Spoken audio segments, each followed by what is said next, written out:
बारिश आ रही है, बारिश मदीना शरीफ में।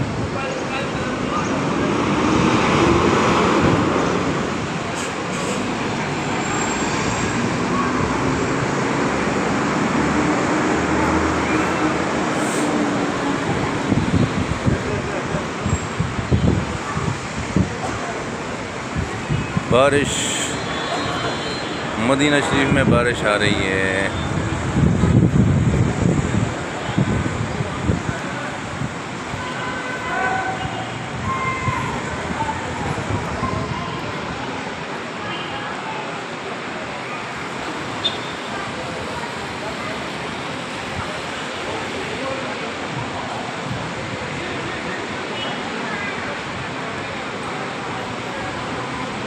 ये मस्जिद सैयदना उस्मान गनी रज़ियल्लाहु ताला अन्हु, हज़रत उस्मान गनी रज़ियल्लाहु ताला अन्हु का घर पाक इधर ही था। आप इधर ही शहीद हुए इस मस्जिद में, यहाँ आपका घर था।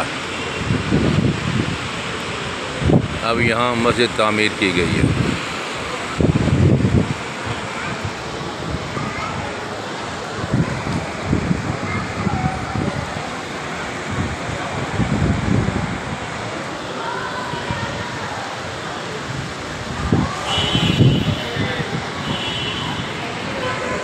माशाअल्लाह तेज़ बारिश। ये मस्जिद बिलाल।